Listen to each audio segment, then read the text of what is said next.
Bismillahirrahmanirrahim. Assalamualaikum and a very good afternoon. So let's continue with the microwave engineering parameters and also transmission line.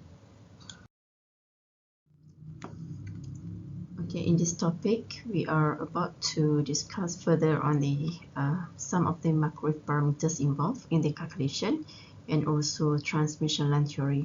So in transmission line theory, you'll be seeing some of the parameters and also equations related to the transmission line.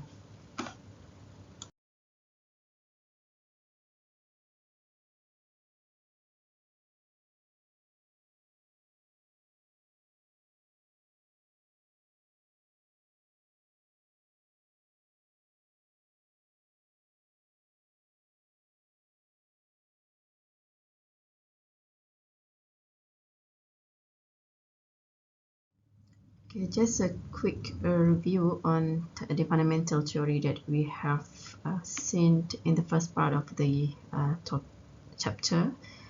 So the microwave frequency bands between 300 megahertz up to 300 gigahertz,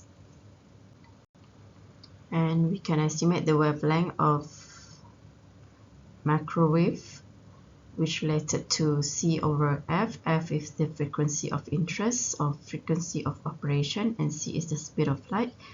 So the wavelength for microwave is within 1 millimeter to 1 meter.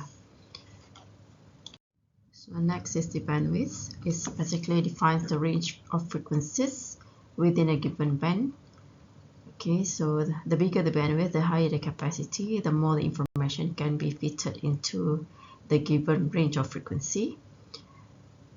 So by calculation, the bandwidth can be calculated by the difference between the higher frequency component to the lower frequency component. And for in frequency response, it is measured at -10 dB. So this is the FH, the higher frequency limit, and also at this point is the lower frequency limit. So the difference defines the bandwidth for this particular design. And in percentage, it can be calculated by the difference between the higher frequency and the lower frequency divided by F0. F0 is the center frequency of the design. So in this case, the center frequency is here.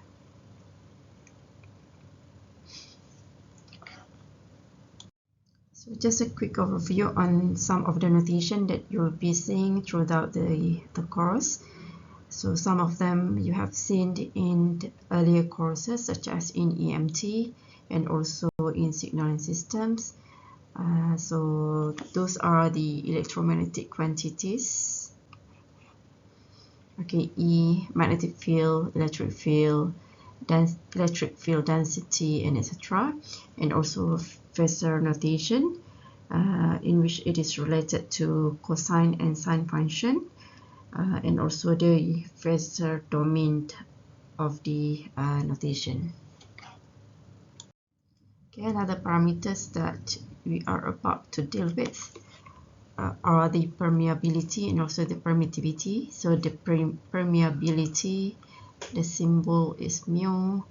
Okay, it is basically the degree of magnetization of material that responds linearly to an applied magnetic field. So it's basically the measure of ability of a material to support the formation of a magnetic field within the material or within the structure. And the permeability of free space given by mu naught equal to 4 pi times 10 to the power of -7 Henry over meter. Okay, while the permittivity, the symbol is epsilon. So it is a measure of how an electric field affects and is affected by a dielectric medium, and it measures the ability of a material to store energy within the material itself. So it is determined by the ability of the material to polarize in response to the field and thereby reduce the total electric field inside the material. So the permittivity of free space is given by epsilon naught equal to 854 times 10 to the power of -12. So for material permittivity, usually it is defined by epsilon r, its relative permittivity. Okay, this slide summarizes the difference between microwave circuit and also the conventional circuit design. So the microwave circuit can be simplified or represented by using lump element circuit model. So in microwave circuit design, the circuit use transmission lines such as microstrip, strip line, coaxial, and etc. But in normal circuit design, we use lump elements.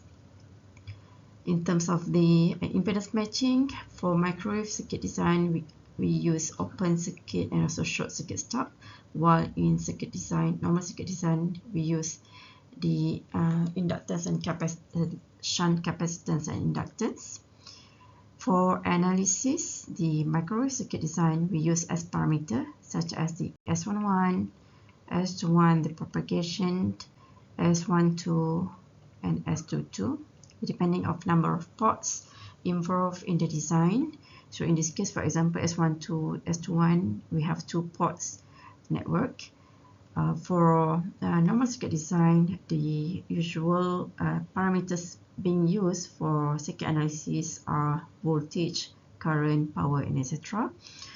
And the parasitic element for microwave design includes inductance using bond wire structure, open end fringing, for capacitance, or for inductance via hole. Let's look at the lump element circuit model for a transmission line, in which the transmission line can be represented by an equivalent circuit. Okay, let's begin the equivalent circuit of a transmission line by analyzing a 2-port circuit diagram. So basically, from the fundamental of the communication system, we have a transmitter here, and then we have a receiver.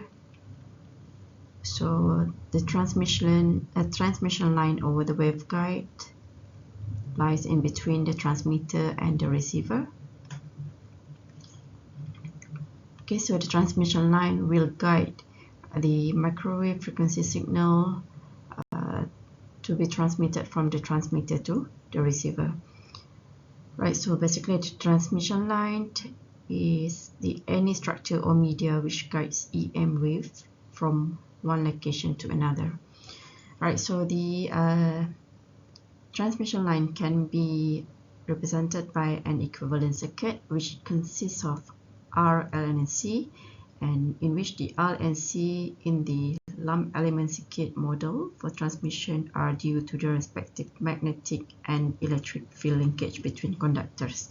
So we are going to look at this equivalent circuit in the next slide. Okay, basically the transmission line can be categorized into 3. So the first one is the 2 parallel wire. The second one is the coaxial. The third one is the planar or the microstrip or strip line. Right, so taking a general one, the transmission line can be represented as a 2 parallel wire transmission line. So 2 parallel wires, so we have the first one here and the second one here, and it is separated by a distance d of a dielectric material. Okay, so the lump element or the equivalent circuit consists of the R, L, and C, in which the L, the conductance, can be calculated by mu over pi ln of 2d, the separation distance between the first conductor and the second conductor, divided by d is the diameter of the conductor, while the capacitance equal to pi epsilon divided by ln 2d divided by d. Okay, let's take an example. For example, the first one is the positive polarity wire or conductor, and is the negative polarity conductor, so positive and negative. So how the electric field and magnetic field distributions between these two wires. So usually the electric field will be penetrating out from the structure to the negative wire.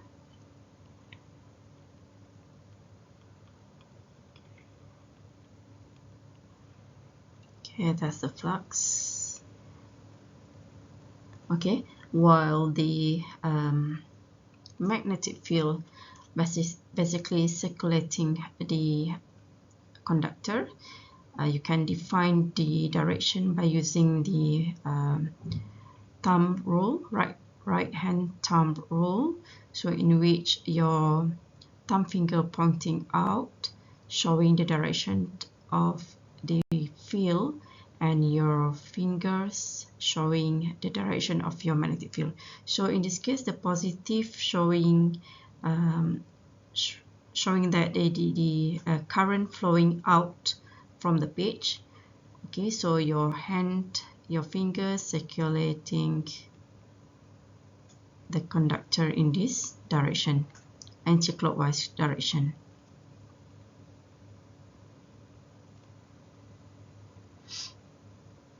Okay, while on the other side, so it is negative, so the current flowing into the page, so the direction of your magnetic field basically in clockwise.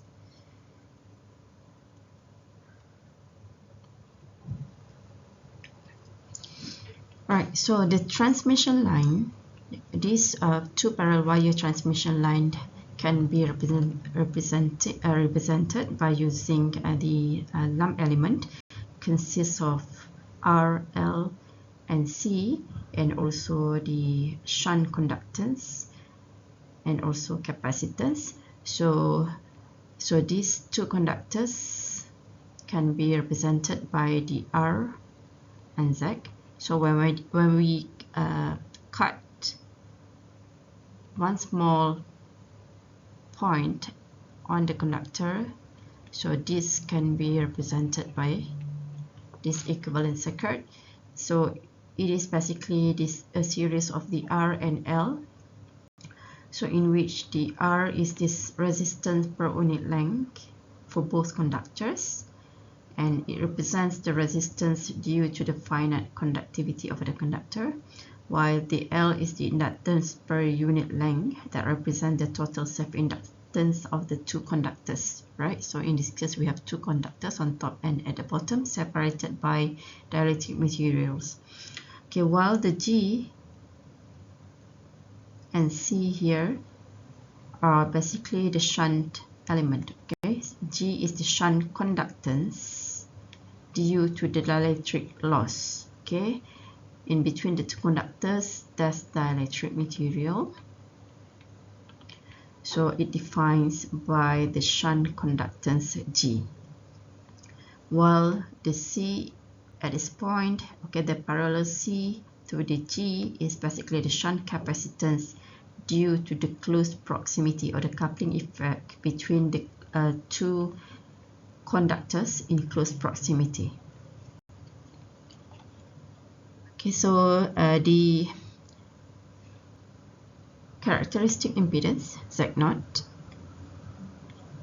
can be calculated by using this equation, R plus G omega L divided by G plus G omega C, and it is a square root.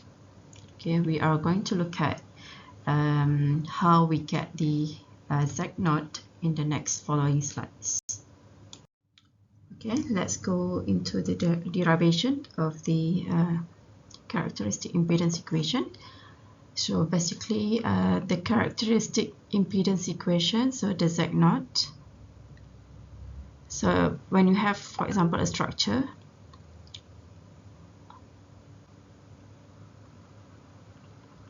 okay, you want to measure what's the impedance at this point, for example. So you can use the equation of the impedance, the total impedance on the structure, by using this equation, R plus J omega L divided by G plus J omega C square root. But this equation only valid for infinite structure. Okay, so you can measure either at this point or at this point, but it needs to fulfill the specification of infinite structure.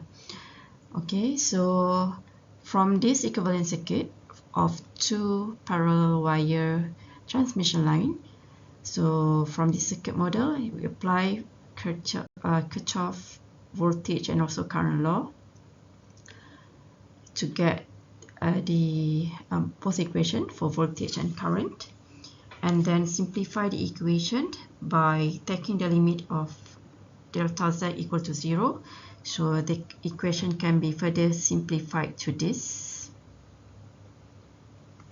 and in steady state the equation can be further simplified into this. So the voltage and the current can be simplified to negative R plus J omega L Iz, and also negative G plus J omega C Vz.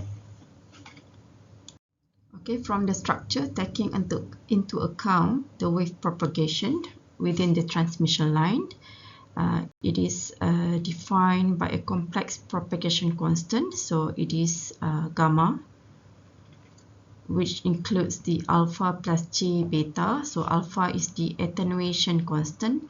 So alpha is the attenuation constant, while beta is the phase constant.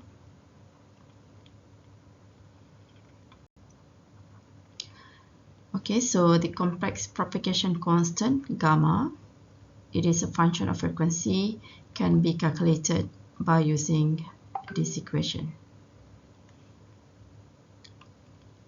Okay, so from the voltage and current equation, the traveling wave solution can be determined by using this equation, in which V positive E alpha negative gamma z and also E positive gamma z, basically showing the direction of the field into positive z or negative z direction. So E negative alpha z, E negative gamma z.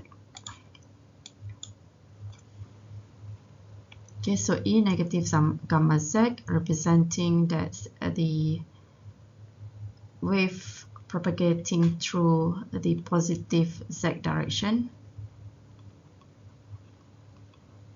while E positive gamma z representing the wave propagating through a negative z direction.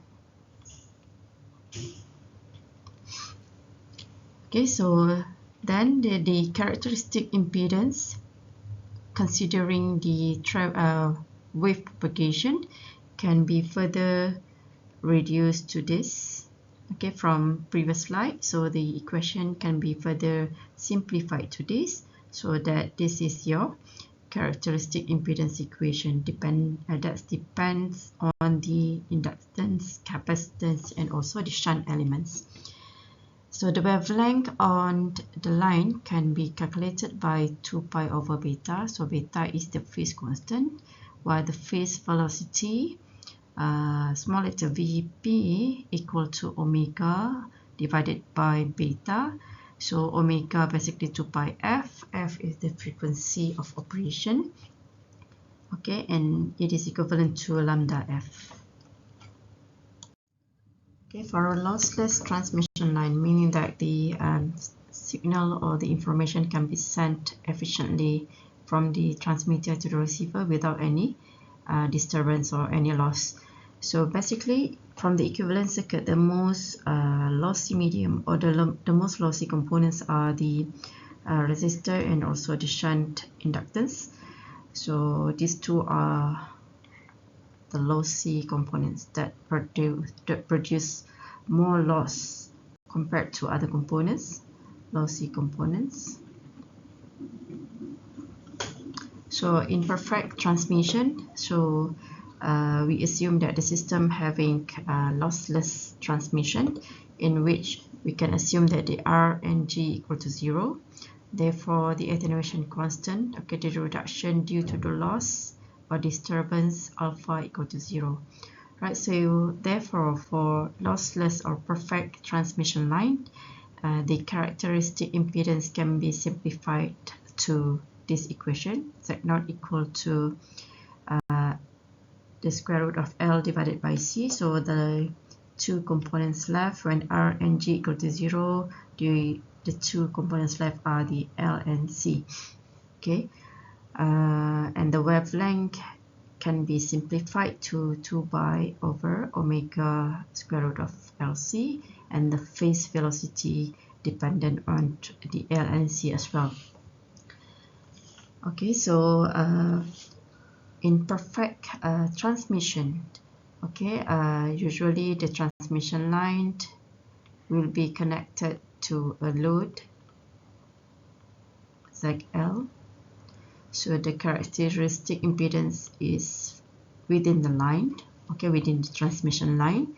So in order to get the perfect or the efficient transmission, the Z0 should match with ZL, so that the power can be transmitted from the transmission line to the load and to the receiver efficiently. Okay, so we can minimize the power losses during the transmission. Okay, this slide shows some of the parameters involved for common lines such as the coaxial cable, parallel wire, and microstrips. Okay, so we are going to use these parameters later on. Okay, and this slide shows the transmission line terminated by a load. So basically, there's a lossless transmission line in which we have to make sure that the Z0 basically match with the ZL, so that the signal can be transmitted efficiently and we can reduce the power losses during the transmission. Right, so lossless transmission line terminated in a load given by ZL. So Z0 here is the characteristic impedance, and the total voltage and current on the line can be written as a sum of incident and reflected waves. Okay, so in transmission, during transmission, we are expecting that most of the signal will be transmitted through the transmission line and received by the receiver, and only about 10% of the signal, reflected signal, is accepted. Okay, is it within the acceptable range to have maximum of 10% reflected wave, okay, compared to the delivered or the transmitted signal to the end recipient. Right, so I end the slides here. So next on Wednesday, I'll continue with other parameters such as the input impedance, VSWR, and others. Thank you.